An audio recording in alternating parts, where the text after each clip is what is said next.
Hai YouTubers, berbicara mengenai astronot, siapa nih yang waktu kecil bercita-cita menjadi astronot? Selain menjadi dokter, nampaknya menjadi astronot juga impian banyak anak kecil. Banyak yang sedari kecil bercita-cita menjadi astronot hanya karena keindahan luar angkasa jika dilihat dari buku pengetahuan anak-anak tentang galaksi dan seisinya. Tentunya yang membuat anak-anak bermimpi keluar angkasa, ya arena gambar-gambar ilustrasinya yang sangat menarik. Padahal sebenarnya menjadi astronot itu banyak sekali tantangannya. Bahkan seorang astronot bisa mengalami banyak hal buruk seperti berpotensi tuli, tidak pernah bisa tidur, hingga jadi malas ke kamar mandi.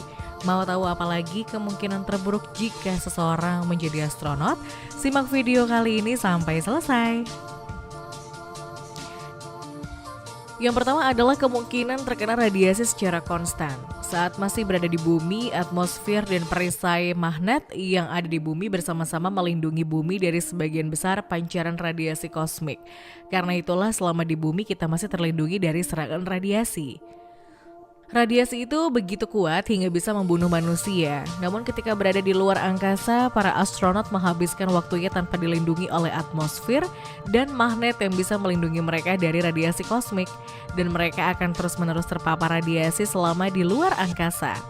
Sepanjang hari, para astronot harus menghadapi 2000 milisievert karena radiasi sekuat radiasi bom atom beserta proton dan ion yang berenergi tinggi yang mereka hadapi secara konstan. Ibaratnya nih, mereka harus bertahan ada di tengah-tengah kota Hiroshima dan Nagasaki pasca tragedi bom atom. Mau tidak mau mereka harus bertahan hidup dan hanya mengandalkan baju astronot mereka. Menurut hasil penelitian terbaru, jika terkena radiasi ini terus-menerus, seseorang bisa terkena penyakit leukemia dan limfoma.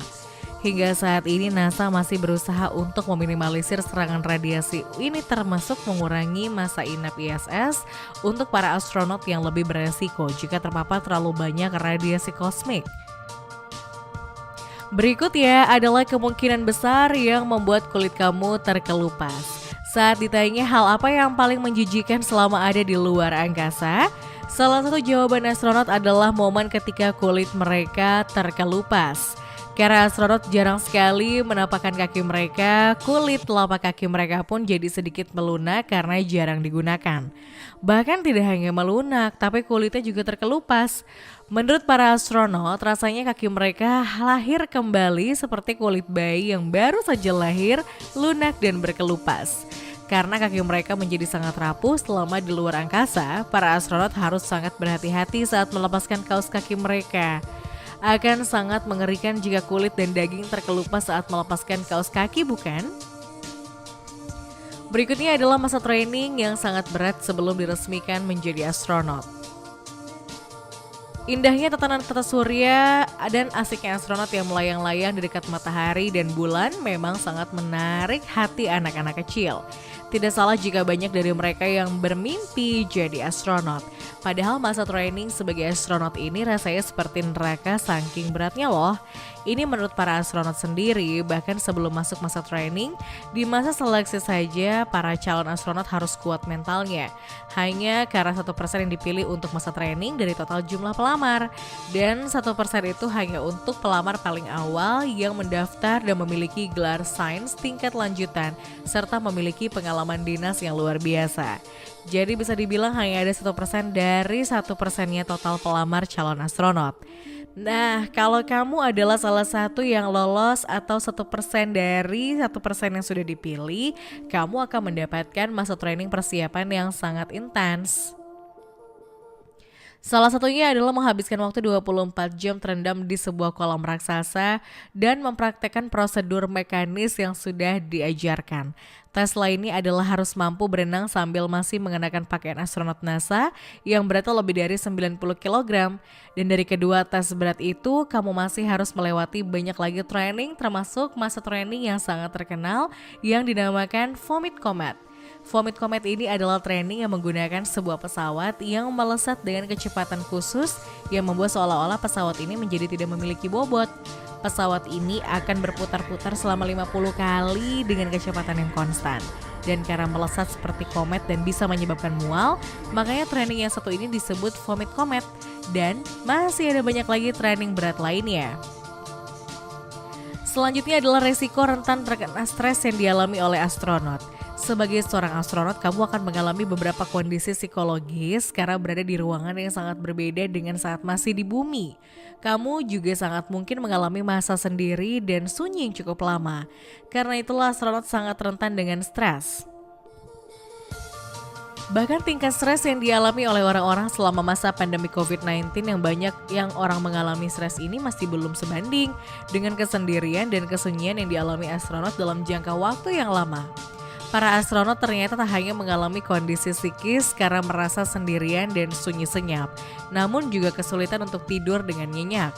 Kondisi ini membuat mereka sangat rentan mengalami beberapa kondisi psikologi dan tidak hanya stres, tapi bisa jadi mengalami depresi, anxiety, mood swings, kelelahan akut, kesulitan berkonsentrasi, dan sering terkena PTSD. Hampir bisa dibilang para astronot ini seperti menghadapi kematian karena kelelahan fisik dan psikis. Berikutnya adalah resiko sering muntah dan pusing. Kalau ngomongin soal mudah muntah dan pusing, kondisi ini tidak hanya akan dialami oleh astronot karena kondisi pesawat yang kadang tidak sestabil bumi ketika dipijak.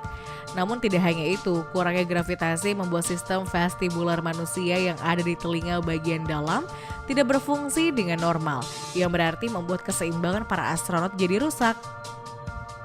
Bahkan untuk makan saja susah karena kurangnya keseimbangan ini.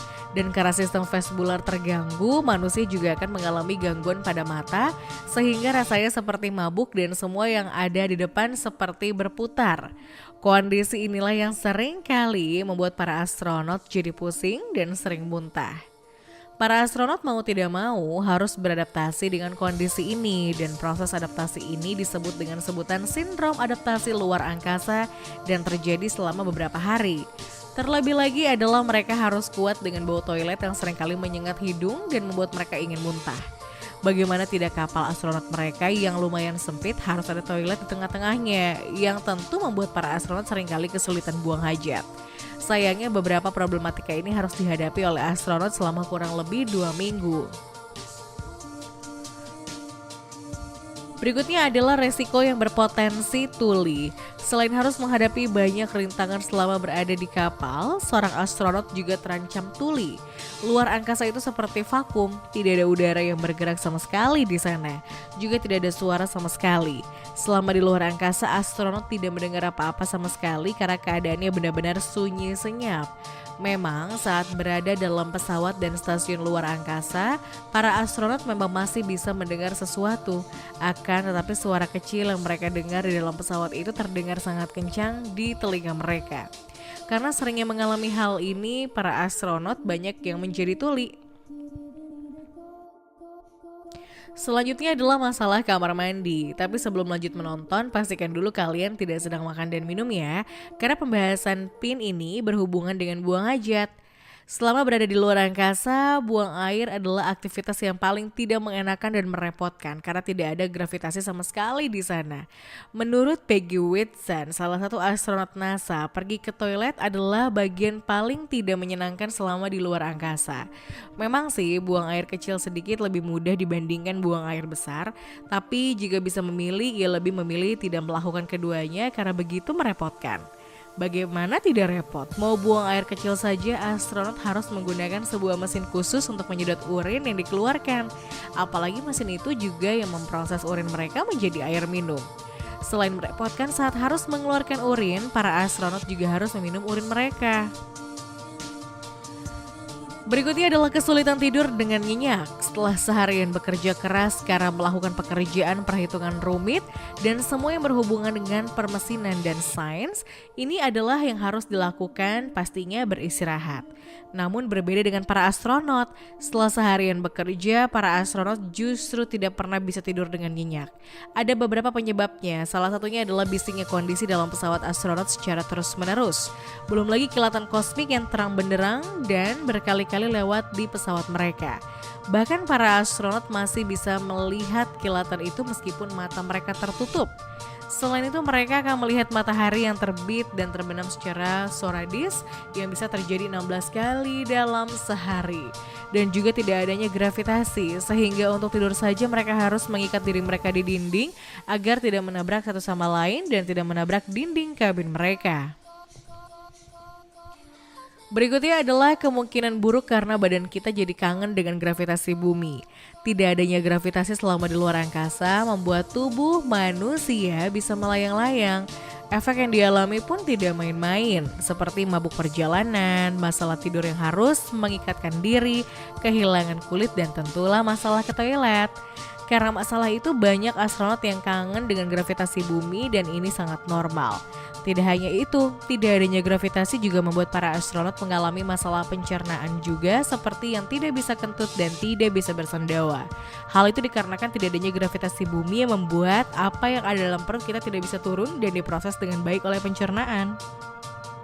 Selain itu manusia akan mengalami masalah dengan tulang belakangnya karena gravitasi terbiasa menarik badan manusia agar berdiri tegap, sedangkan di luar angkasa tidak ada gravitasi sama sekali. Karena itulah astronot jadi lebih tinggi dari tinggi aslinya selama di bumi. Alasannya adalah tidak adanya gravitasi yang membuat tulang punggung mereka jadi meregang karena kurangnya kompresi. Tapi saat mencapai bumi, tulang punggung akan kembali ke posisi aslinya dan tinggi badan kembali normal. Meski terlihat menyenangkan karena jadi lebih tinggi, kondisi ini justru membuat tulang punggung para astronot malah mengalami masalah sakit di sepanjang tulang punggung mereka. Menurut pengalaman Seon Yi, seorang astronot dari Korea, memang sih tingginya bertambah 1 inci, padahal hanya 3 jam berada di luar angkasa. Namun begitu dirinya ada di bumi, tulang punggungnya kembali merosot dan kembali ke tinggi badan awal. Dan karena masalah itu, Seon merasakan tulang punggungnya sakit bukan main karena kondisi ini. Badan tidak hanya kangen gravitasi tapi butuh gravitasi. Berikutnya adalah kenyataan bahwa ternyata badan kita tidak hanya kangen dengan gravitasi, tapi juga membutuhkan gravitasi. Memang selama di luar angkasa, badan kita akan kangen dengan gravitasi. Tapi jika diperhatikan lebih dalam, sebenarnya tubuh manusia tidak hanya kangen gravitasi, tapi sebenarnya butuh gravitasi. Masalah tulang belakang yang dijelaskan oleh astronot Seon Yi tidak bisa disepelekan. Kurangnya gravitasi membuat tatanan tulang termasuk darah dan juga otot di sekitar tulang lama-lama jadi rusak. Tanpa adanya gravitasi, darah dalam tubuh manusia tidak bisa mengalir dengan baik dan seringkali mengalir dengan arah kebalikannya. Dan kalau sudah mengalir dengan arah yang salah, seorang astronot akan memerah wajahnya dan melemah kakinya. Dan kalau dibiarkan bisa berakibat sangat fatal.